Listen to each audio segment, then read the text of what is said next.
Baik, kita akan lanjutkan ke soal nomor 3, soal terakhir. Satu mol udara mula-mula berada 50 derajat Celcius dan 3 bar mengalami perubahan secara mekanik reversibel berikut. Untuk kondisi pertama, udara dipanaskan pada volume konstan V konstan, kemudian dikompres pada temperatur konstan ke keadaan akhir, yaitu 150 derajat Celcius dan 8 bar. Asumsi udara sebagai gas ideal dengan Cp 7/2 R dan Cv 5/2 R. Hitung kerja atau W, kalor, Q, perubahan energi dalam, delta U, dan perubahan entalpi, pun delta H. Untuk menyelesaikan bersama ini, kita dapat menggunakan persamaan dari buku ajar termodinamika teknik kimia 1 yang disusun oleh Dr. Insinyur Syahidin DS MT, yaitu pada kondisi koring ataupun volume konstan, yaitu pada proses pertama. Pada volume konstannya kita dapat menggunakan persamaan ini. Ini merupakan persamaan yang berlaku. Jadi pada volume konstan, nilai Q sama dengan dapat digunakan persamaan CV dikali delta T atau perubahan suhu, dan nilai W-nya akan sama dengan 0 untuk volume konstan, serta untuk delta U-nya juga dapat menggunakan persamaan CV dikali delta T juga. Maka ketika kita mendapatkan nilai Q, kita juga akan mendapatkan nilai delta U.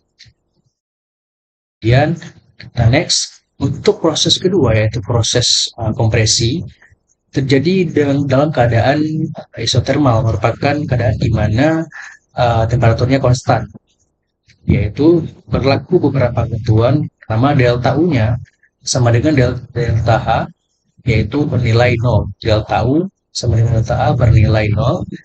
Dan kalornya atau Q-nya kita dapat menggunakan persamaan Q sama dengan RT ln volume akhir per volume awal sama dengan min RT ln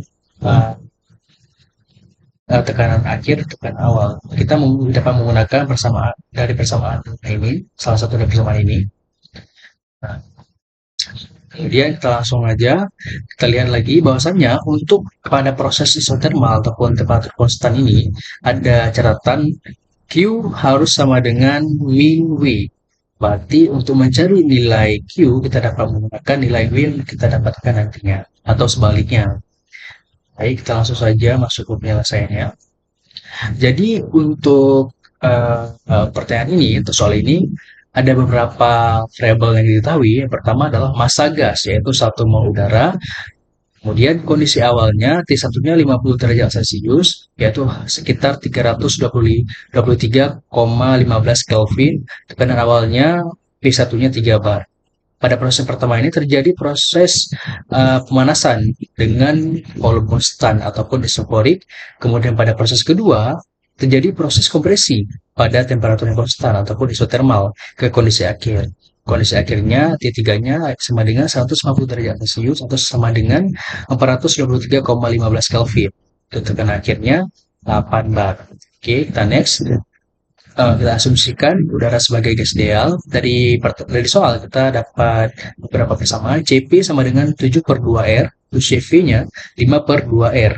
R-nya merupakan konstanta gas ideal, yaitu 8,314 Joule per mol Kelvin. Nah, next, untuk variabel yang ditanya dari pertanyaan atas soal ini, yaitu W, usaha total, panas total, perubahan energi dalam atau delta U, dan perubahan entalpi ataupun delta H. Setelah itu kita akan menganalisa kasus pada soal ini. Jadi untuk soal ini terjadi dua proses, yaitu proses pemanasan dan juga proses kompresi. Untuk proses pemanasan terjadi proses isoporik, merupakan proses di mana volumenya konstan, uh, tidak berubah selama proses pemanasan. Kemudian proses kedua adalah proses kompresi, yang dimana kompresi ini terjadi pada keadaan isotermal ataupun suhunya tidak berubah. Nah, dari soal kita dapat menganalisa bahwasanya tekanan pertama yang diketahui 3 bar, tekanan keduanya tidak diketahui, kita dapat mencarinya nanti setelah kita hitung. Kemudian P2-nya 8 bar. T1-nya T1-nya untuk isokorik yaitu 323,15 Kelvin.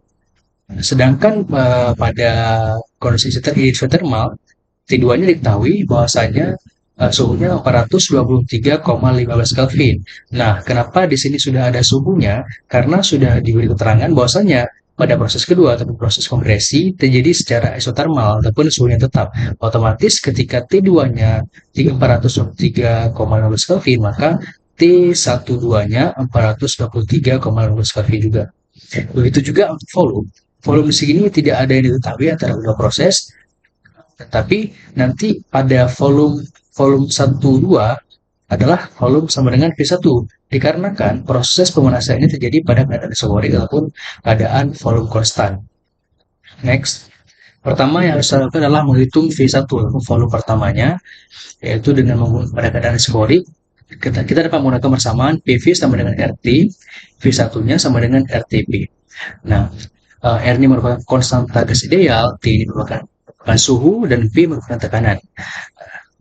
Kemudian untuk mencari V1 kita dapatkan 83,14 cm kubik kali bar per mol Kelvin dikali 323,12 Kelvin. Kenapa kita pakai yang 83,14 meter kubik ini? Karena kita menyesuaikan dengan satuan dari tekanannya supaya kita dapat membagi habis. Setelah kita substitusi, kita mendapatkan hasil yaitu 0,00895 meter kubik per mol. Kita mendapatkan volume pertamanya. Setelah itu kita menghitung tekanan P12 yaitu tekanan pada di antara proses pemanasan dan kompresi. Dengan menggunakan rumus P1 per T1 sama dengan P12 per T12. Karena kemudian kita untuk menghitung P12-nya bisa kita turunkan rumusnya yaitu P12 sama dengan T12 per T1 kali P1.